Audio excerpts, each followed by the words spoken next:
This is your Chapter 2, Section 1 presentation. In this section, we're going to be taking a look at essential question number 8.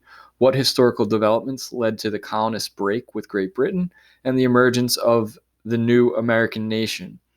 So at the end of this, you're going to go into your Google form and you're going to rate your understanding and comprehension of that essential question.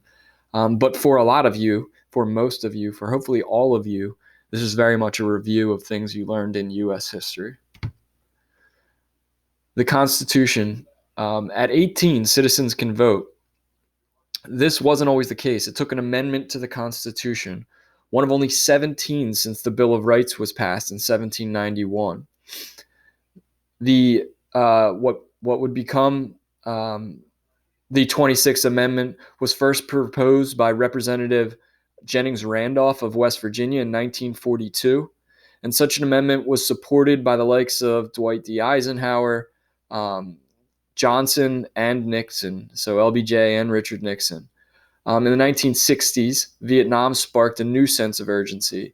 The saying went, old enough to fight, old enough to vote. By 1970, 4 states had lowered the voting age to 18.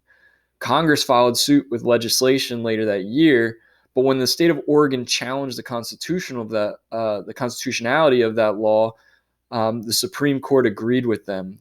Oregon basically argued that Congress did not have the authority to establish uniform voting ages in state and local elections. They consented that they could change the age on a national level for national elections, but not for the state and local level. What this did after the Supreme Court agreed, what this did was create a logistical nightmare.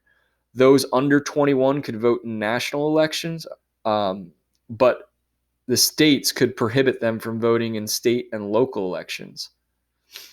So you basically had 2 sets of voting rolls. You had a state and local level voting roll and a national level voting roll. It became very difficult to verify who was allowed to vote in what election, to the point where you would almost need to have 2 separate elections in polling centers. Jennings Randolph, now a senator at this point, reintroduced his proposed amendment. 3 months after that Supreme Court ruling, Congress had passed and sent the 26th Amendment to the states for ratifications. 3/4 of the states approved of the amendment within 3 months, and it was adopted on June 30th, 1971, the quickest ratification process ever. Typically, voter turnout by those enfranchised by the 26th, so those who got the vote, the people who are under 21, has been low, but that seems to be changing, particularly in presidential elections. The example your book uses is 2008, when the under 30 vote, when the young vote was actually very key in the winning of the election for President Obama. Changing the Constitution, the point of this introduction is essentially this, that changing the Constitution is not supposed to be easy. Thousands of amendments have been debated or sent to the states for their approval, only to die slow deaths. Only 27 amendments have succeeded. The stability of this new Constitution, the Constitution that we are currently governed under, is in stark contrast to the instability of the government that it replaced, which was the Articles of Confederation. But we begin by looking at the roots of the new American nation, and this is the part that is mostly review, because we're going to trace the historical developments that led to the colonist break with Great Britain and the emergence of the new American nation. The independence and diversity of the colonists in the New World made the question of how best to rule the new colonies a tricky one. They were far away from Great Britain, and they were independent in many ways. They could not possibly, given the size of the nation, the distance between the size of the land, the distance between the colonies and Great Britain, and the sheer number of people, be governed the same as other British subjects were. So James I, recognizing this, King James I, allowed some local participation in the decision-making process. For instance, the first elected colonial assembly was the Virginia House of Burgesses in 1619, and that was followed by the elected General Court in 1629, which governed the Massachusetts Bay Colony. British monarchs allowed the colonies significant liberties in terms of self-government, um, religious practices, and economic organization. And for about 140 years, it worked pretty well. But by 1760, the ties with and loyalties to the crown began to weaken. Physical separation, the advancement of colonial industry, meaning that we could create our own finished products, and self-governance were breaking those ties down. Each of the 13 colonies even had its own constitution. The most oppressive British traditions were absent in the New World, things like feudalism, class systems, absolute authority of the king. Land was abundant. There were no guild or craft systems, so people could acquire skills from outside of that rigid system. No state church, no compulsory contributions to that state-sponsored church. All of these things made the colonies different. Trade and taxation, and this is where things get tricky, and this is where we see the roots of what becomes the American Revolution. The British operated under the mercantilism system, which was an economic theory designed to increase a nation's wealth through the development of commercial industry and a favored balance of trade. Basically, Britain wanted to export large amounts, and particularly finished goods, and they wanted to bring in raw materials from the colonies to make the colonies dependent upon Britain. This justified Britain's maintenance of the strict import-export controls on the colonies. From 1650 to 1700, Britain controlled trade in the Americas and ensured that it exported more than it imported, basically to keep the treasury full. It was difficult to enforce the attempted regulation of the colonies in America. So instead, the American colonies sort of operated under a unwritten rule, which was that the colonists were going to allow the British to regulate trade with foreign countries and to conduct international affairs, but they could levy their own taxes on a local level. The French and Indian War and the Treaty of Paris changed some things. Number one, it gave a huge amount of land to Britain. The colonists were expecting that once that land was in the hands of Britain, they'd be able to expand west. But Britain wouldn't allow that expansion and said that the colonists could not expand beyond the Allegheny Mountains because they didn't want to have to spend more money in the New World after they had just finished fighting the war and spent a great deal during that war. So to pay war costs, the costs we were referring to a moment ago, and to make the resentment over the banning of expansion worse, Parliament enacted the Sugar Act in 1764. This taxed sugar, wine, coffee, and a number of other goods that were coming from England to the colonies, and resentment continues to build.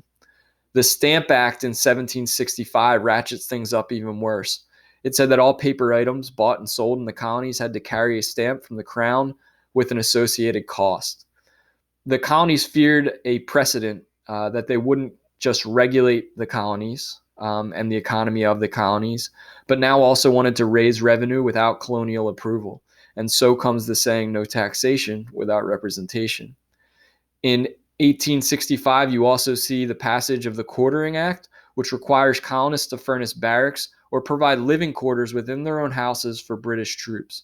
Most colonists, especially New England's, were outraged by these actions. In New England and then around the colonies, you saw the establishment of the Son of Liberties, first established by Samuel Adams and Patrick Henry, and the female counterpart to that, the Daughters of Liberty, established by a number of women. Violent protests and riots, oftentimes led by the Sons of Liberty, break out across the colonies, and particularly in New England, where they were especially violent. The governor's home was burned down. The British stamp agents were threatened, and boycotts were exercised. With all this tension and a hope to sort of quell the unrest in the colonies, the leaders of the colonies had met in New York City in what became known as the Stamp Act Congress. 9 of the 13 colonies sent representatives to this meeting. And what they did was they drafted a list of violations of fundamental rights by the Crown against the colonists. They believed that Parliament had no authority to tax without colonial representation, yet still remained loyal to the king at this point. The British said that direct representation of the colonists in Parliament, in British Parliament, was impractical, and instead said that Parliament and its representatives from England represent all of the British, including the colonists. This Congress really didn't have much of an impact, but certainly it rejected the contention of the British that they were in fact being represented. In response, not to the Parliament, but rather to British merchants who saw their sales drop because of these taxes and the boycotts that went with them, repealed the Stamp Act and revised the Sugar Act. In the eyes of the colonists, this was a victory, and it emboldened them and made them more aggressive in their actions. In 1767, Parliament enacted what became some of the more contentious of their revenue acts, which was the Townshend Act, would set duty on a number of imports, including the one that would cause the biggest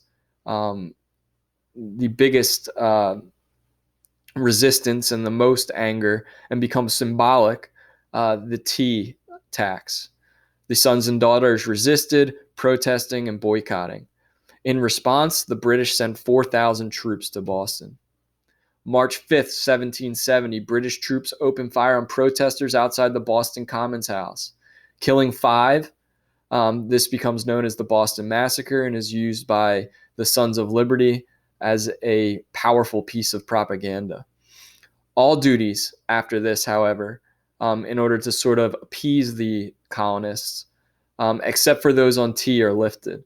The tea tax, the fact that it wasn't lifted, becomes a symbolic, if not actual, irritant. In 1772, the Sons of Liberty organize, and they're organized across the country or across the colonies, committees of correspondence. Each of the American colonies created these to keep colonists abreast of the developments with the British. It served as a powerful molder of public opinion against the British. The colonists continued to boycott the tea tax and its successor tax. In 1773, those protests turn into what becomes known as the Boston Tea Party, where Boston rebels, including members of the Sons of Liberty, throw tea into Boston Harbor. Similar acts take place throughout the colonies. King George at this point has had enough with the colonists and says famously, the die is now cast. The colonies must either submit or triumph. And so he follows up the Boston Tea Party and the unrest in Boston by passing the Coercive Acts, aka the Intolerable Acts, in 1774. And they institute a total blockade of Boston Harbor until restitution payment is made for the Tea Party.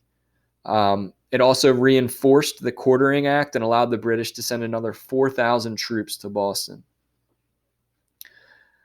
And so the colonists again meet, this time at what becomes known as the First Continental Congress.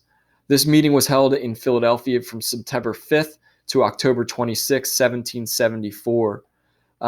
They adopted a resolution in opposition to the coercive acts.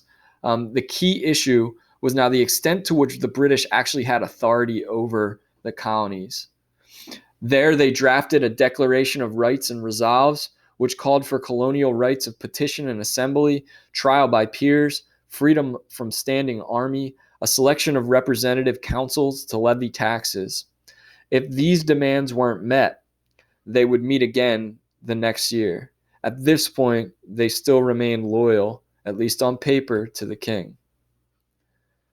But things didn't resolve, and they did not get what they demanded. And so they met again in the Second Continental Congress a year later, convening again in Philadelphia on May 10th, 1775.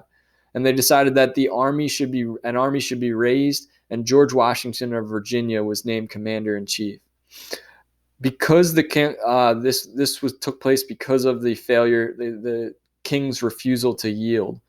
Fighting breaks out prior to the meeting, though, at Lexington and Concord, Massachusetts. 8 Minutemen are killed, and some 16,000 troops besiege Boston, British troops. With these events, delegates were united by hostility with Britain, and yet they still are trying to make peace, and they send the olive branch petition to the king, asking the king to end hostilities. King George rejected the petition and responded by sending 20,000 additional troops, labeled the Congress's attendees traitors. This put them at risk of the death penalty. Congress had already appointed Washington commander-in-chief at the army at this point, just as a safeguard against the possible rejection of the petition by the king. In January of 1776, Thomas Paine published Common Sense. Common Sense was a pamphlet arguing for independence from Great Britain, denouncing the king, and offering reasons to break with Great Britain. 120,000 copies were sold. It helped to change the minds of many Americans. Just to give you an idea, 120,000 copies is about 1 per 13 colonists.